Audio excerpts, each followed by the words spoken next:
Salut, bienvenue dans la communauté des Gaulois de l'efficacité. Comme tu le sais, j'aide mes clients à performer au bureau avec des vidéos gratuites comme celle-ci et des formations en ligne payantes pour celles et ceux qui souhaitent aller plus loin et obtenir des résultats rapides sans se prendre la tête. Donc je m'appelle Vincent et ce que tu vas découvrir aujourd'hui, c'est une nouvelle manière d'appréhender les problèmes ou les sujets ou les projets dont tu es en charge au bureau ou au boulot. Et l'idée, c'est que tu puisses mieux y répondre, tout simplement, parce que, comme tu le sais, un problème bien posé est déjà à moitié résolu. Et ce que j'aimerais te proposer aujourd'hui, c'est un angle d'approche un peu particulier, que j'appelle la résolution à 360 degrés. C'est une espèce de synthèse de différentes choses qui fonctionnent vraiment extrêmement bien pour moi. Et tu vas comprendre pourquoi, finalement, souvent, le fait de mettre en place une solution rapide à un problème est une erreur fondamentale. Et comment en fait tacler beaucoup plus efficacement un projet ou un sujet, tout simplement, comme tu vas le voir, en mieux le posant dès le départ. Et aussi, on finira avec les 6 étapes simples pour que tu puisses tout simplement tacler ben, voilà, tes projets plus efficacement et le faire sur le sujet de ton choix. Voilà pour l'essentiel. Alors pourquoi je te parle de ça?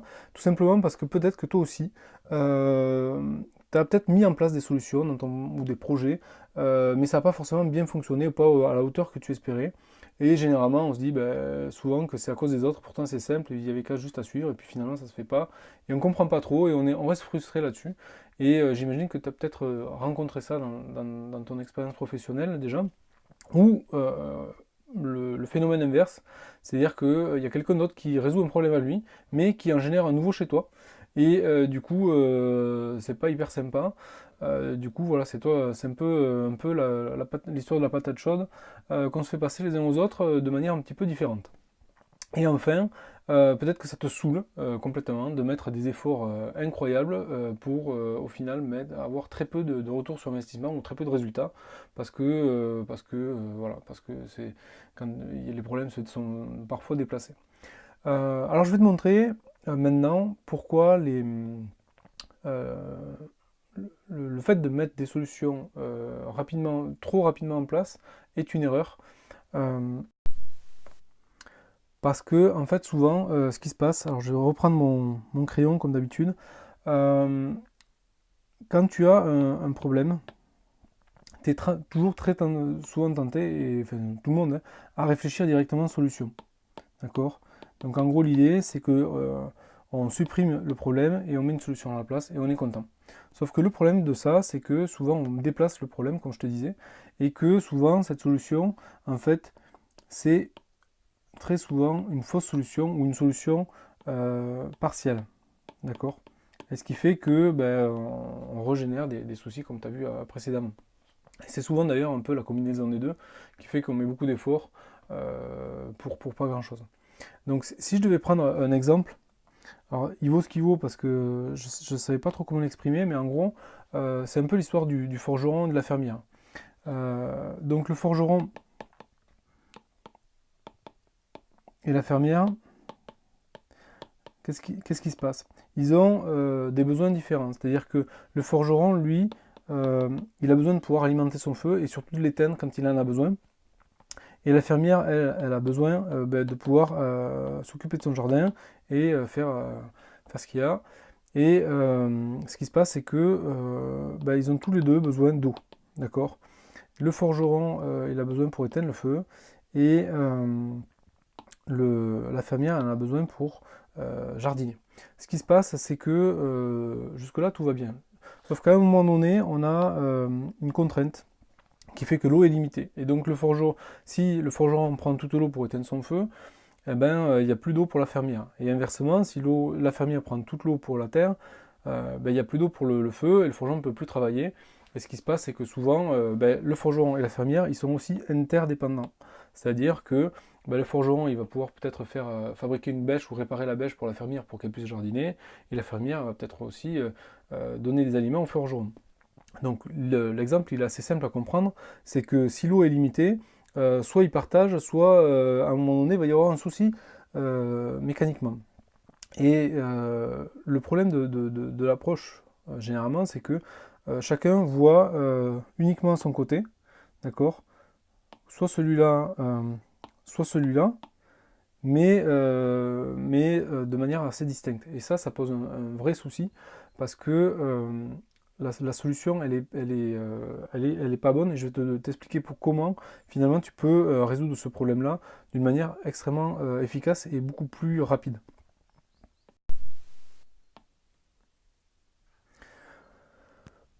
Tout simplement, en fait, si on reprend notre exemple de problème, en fait, quand tu as un problème, ce qui se passe, c'est que généralement, il répond à des besoins. Ok. Et la vraie solution, en fait, la vraie bonne solution, il peut y en avoir plusieurs, hein, mais la vraie solution, c'est celle qui répond aux besoins, d'accord? Et pas forcément celle qui supprime le problème. Et ça, souvent, on a tendance à l'oublier. Euh, et c'est vraiment un point important, parce que ce qui se passe derrière, c'est que si tu veux vraiment résoudre ton problème, il va falloir simplement que tu cernes ton besoin, ce que je te disais tout à l'heure, à 360 degrés. D'accord? Et là, à ce moment-là, tu vas pouvoir mieux fonctionner. Et donc, tu vas probablement avoir différents acteurs euh, autour de ton problème. Il peut y en avoir deux, il peut y en avoir trois, il peut y en avoir quatre, etc. Et ça va vraiment complètement changer la donne. Si je reprends l'exemple du forgeron et de la fermière, ok, ce qui va se passer, alors je ne sais pas si on peut le bouger, non. Ce qui va se passer, c'est qu'il faut le forgeron. Lui, son besoin, c'est quoi? C'est qu'en tant que forgeron, il souhaite pouvoir éteindre son feu quand il en a besoin. Et la fermière, en tant que fermière, elle souhaite pouvoir arroser son jardin de manière efficace quand elle en a besoin. Euh, pour pouvoir produire des légumes. Donc l'idée, c'est quoi? C'est que, effectivement, ils ont chacun leurs besoins. Et une manière efficace d'y répondre, c'est peut-être tout simplement de trouver une manière plus efficace d'éteindre le feu. Donc ça peut peut-être être en, en jetant de la terre, par exemple, sur le feu, de manière à ce que le feu s'étouffe et s'éteigne tout seul. Et à ce moment-là, ça laisse l'eau pour la fermière. Et cette terre-là, elle peut être donnée par la fermière, par exemple. Donc voilà, ça c'est des exemples assez simples, finalement, qui permettent de comprendre qu'on peut résoudre une solution de manière un peu plus globale, plutôt que chacun de son côté, et au final jamais, soit être toujours dans des conflits d'opposition entre quelqu'un qui gagne et quelqu'un qui perd. Là, l'idée, c'est de retrouver toujours un schéma où l'ensemble de la situation est traité de manière gagnante-gagnante. Donc ça, c'est c'est l'idée générale. Comme d'habitude, ce que j'ai zappé de te dire, c'est que j'ai créé une formation sur la résolution agile des problèmes, si tu veux aller plus loin dans ces mécaniques-là. Mais pour l'heure, ce que je te propose de faire, c'est de regarder aussi dans la description de la vidéo pour récupérer le mémo PDF de cette vidéo, si ça t'intéresse. Et puis, ce que je vais faire aussi, c'est que je te mettrai un lien vers la formation correspondante dans la même description de la vidéo. Maintenant, ce qu'on va faire, c'est que je vais te donner un plan d'action simple pour que tu puisses déjà atteindre des premiers résultats autour de cette résolution un peu plus agile des problèmes, en commençant par cerner les besoins à 360 degrés. Donc c'est une manière un petit peu différente encore de le faire, et je vais te montrer ça de suite. Donc les étapes, c'est quoi? Elles sont relativement simples. La première chose, c'est de lister les acteurs concernés, d'accord? Donc les personnes concernées. Donc là, tu vas voir ta liste de personnes. Ensuite, tu vas lister leurs besoins. Donc, tu vas lister les besoins. Et une formulation qui est intéressante pour ça, c'est d'utiliser la méthodologie des user stories de la méthode Scrum, qui explique que en tant que donc, personne, enfin, acteur du process, je souhaite que, et donc là c'est la fonction que tu veux, par exemple éteindre le feu, arroser les plantes, pour ou afin de, et là l'objectif en fait, ou le bénéfice de ton besoin. Ok. À partir du moment où tu décris, tu listes tous les besoins, tu vas déjà te rendre plus compte de la situation globale du sujet ou du problème que tu abordes. Et à partir de là, ce que tu vas faire, c'est que tu vas pouvoir retrier euh, tes, euh, tes besoins par priorité. Ok. Ce qui va se faire, c'est que, par exemple, là, dans le cas de la fermière, ben, on va dire que la première priorité, c'est quand même d'arriver à faire en sorte qu'on puisse cultiver et manger. Et la deuxième priorité, ça va être de pouvoir éteindre le feu quand on en a besoin. Euh, donc on va peut-être voilà, faire ce genre de priorité-là. Et ensuite, ce qui se passe, c'est que pour l'ensemble de ces besoins, de ce qu'on appelle des user stories, d'accord, des user stories, c'est-à-dire des schémas de besoins d'acteurs, ben, ce que tu vas faire simplement, c'est que tu vas trouver des actions et des solutions pour chacun de ces points. Comme ça, tu vas pouvoir ben, simplement mettre progressivement en place une solution qui soit convenable pour tout le monde. D'accord? Donc, une action, solution. Et à partir de là, tu vas lister ces actions, ok? Et tu vas simplement estimer le temps nécessaire pour chacune de ces actions. D'accord?